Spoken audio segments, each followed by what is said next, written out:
There have been a few questions about our final project, which is understandable, especially since we are an online course. And since I have been slowly opening up all of the modules for the summer. So, this final project that I keep talking about and that I've shifted from a group project to an individual project consists of three separate articles. And so these articles are going to be the biggest component of your grade, and the individual article proposal and the letter to the editors will also be building up that plan for these articles. So those are other bigger assignments. But the three articles that you will write will total 3,500 words um, and will be a part of a larger issue. So they'll need to be connected through an umbrella topic in some way. And this was usually the component that I would have the class do with the groups. But being in the online space, I'm going to try it individually this time to see how that goes. So first, we're going to start with our individual article proposal, which we will begin this week. And that is really just a one-page document that's starting to outline your plan. So this is you looking for research sources that you want to write about this summer, picking topics that you're interested in. And so the proposal includes the summaries of the three articles that you plan to write. So you will find sources that you're going to reference for these articles. Please don't summarize those sources in your proposal. You'll just list them as citations under the summaries of the articles that you plan to write. So an example would be that you found a new study published on soil bacteria from April 2019. You're going to use that study to explain some of the changing results or findings that scientists are looking at in their research. So you'll talk about how you will do that in your article. This proposal is written for me, your instructor, as the audience, so that I can go ahead and okay your plan. Looks like you've got sources to support your ideas and your interests, and you have a good plan for your articles. Once that is done, then we'll move into the proposal letter to the editors. So this is where you start practicing writing for different audiences, but also where you get some more of that professional experience of what these letters look like to propose to any type of publication. So even though we're going to choose Scientific American and look through their formatting, it is very similar to if you were going to submit to any other popular or scientific journal, where you would need to write a letter to the editors proposing the topic or topics that you would write about. So this letter is generally 1 to 2 pages, since we're doing it individually. When we do it with groups, it can get up to 3 or 4 pages. But we want to keep these letters as concise as possible because editors don't have a whole lot of time to spend looking through these letters. So as quickly as they can get the information, the better. So this will include the condensed your summaries from your individual article proposals. So the same ones that you wrote for me in the individual proposal previously, you can use those summaries in this letter to the editor, and they will be more condensed in this format. So you can kind of see how that shifts. And then also within that letter, you'll have the formatting, some introduction into your theme or how your articles are connected, and then some credentials about yourself as well. So there's a little bit more to add to that, and especially the formatting is different, but you can use some of the pieces from the previous assignment to help you start this letter to the editors. So once you get this letter approved, then we will start diving into really reading through all of the research you found and starting to learn how to write these articles. And this letter, of course, is written to the editors of Scientific American. So within your proposal, you'll have 3 articles, and that's your final project. So your first article or paper is the shortest one, and it will be about 500 words. Now you can go above and below this, But try and aim for 500 to get a feel for, are you over, are you under? That can help you plan for your next articles, which are going to get longer. But this is really just the introduction to writing about a scientific article for a popular audience, which is really what we're trying to do here. We're trying to understand and interpret these often dense, jargon laden articles that scientists are publishing in academia and for a more popular audience so that they can learn, okay, this is what scientists are doing and this is how it might affect me or apply to my life. So we'll start with the smallest one.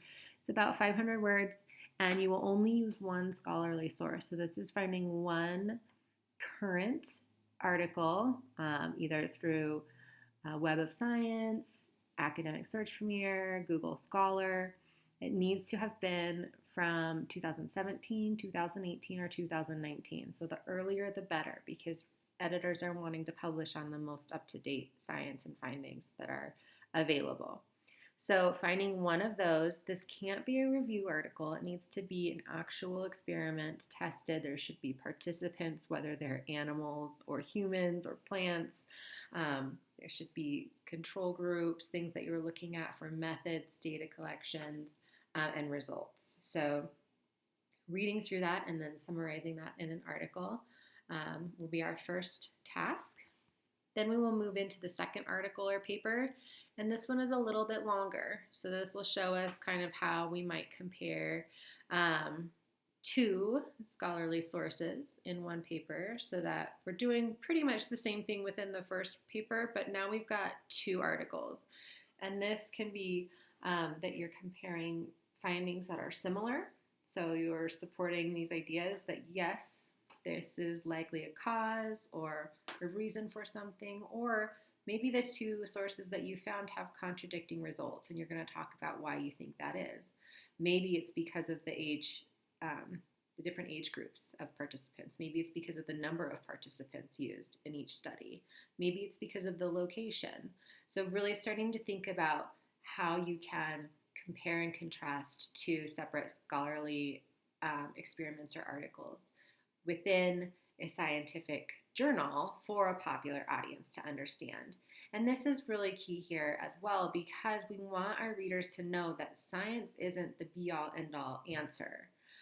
We're really trying to instill this research notion of excitement, of continuing evidence, ways of observations, and technologies as we can keep advancing. So it's really trying to get readers engaged and interested with the research rather than just, here's an answer, let's try to generalize it to as many people as possible, because that often leads to misinterpretations and things that we aren't intending as scientists or as science writers for readers to gain from that. Then we will move into our third paper, and this one is the longest. So this one will be about 2,000 words. And even though it's the longest, it doesn't require that you have any more than two sources. As long as you have two, that will be plenty.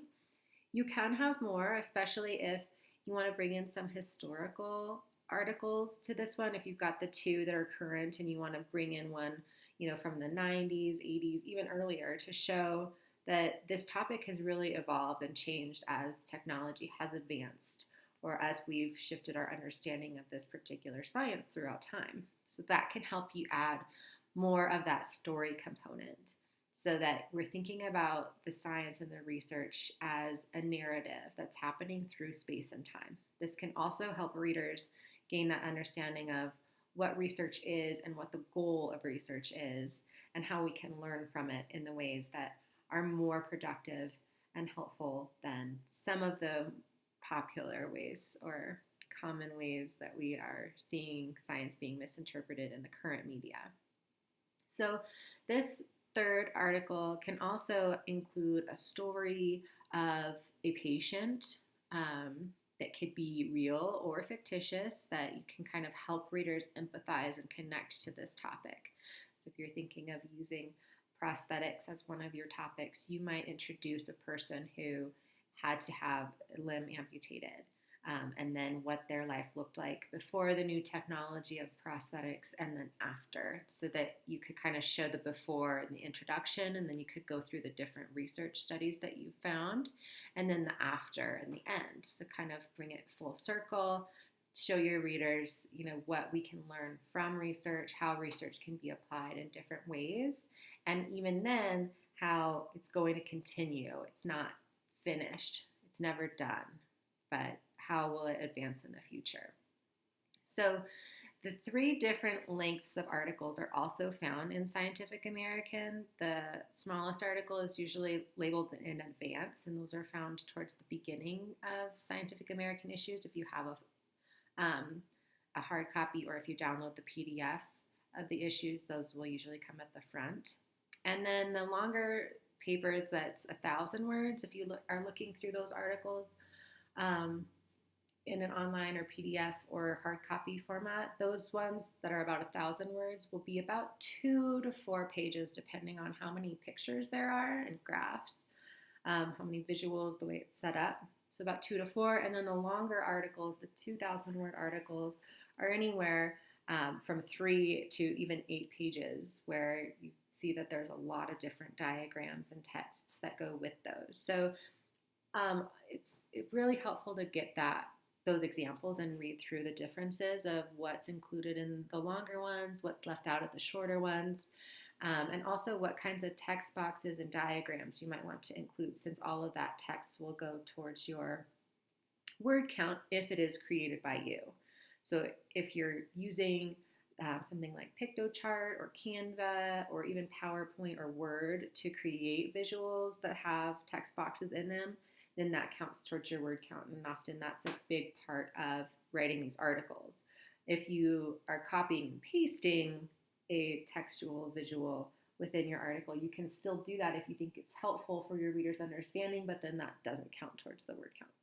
So just a few things to start thinking about as we begin our research this week, beginning the individual article proposals. Again, you don't have to have a group theme, but it can be helpful to link these 3 papers under an umbrella theme for yourself. So some of you might choose something like health in general. So you could look at various components of health across all 3 articles, and that's fine. Some of you might want to look at one specific disease. What does that look like in different age groups or different genders across all 3 articles, so that you can be a little bit more focused on something particular, especially if it's of a really big interest to you.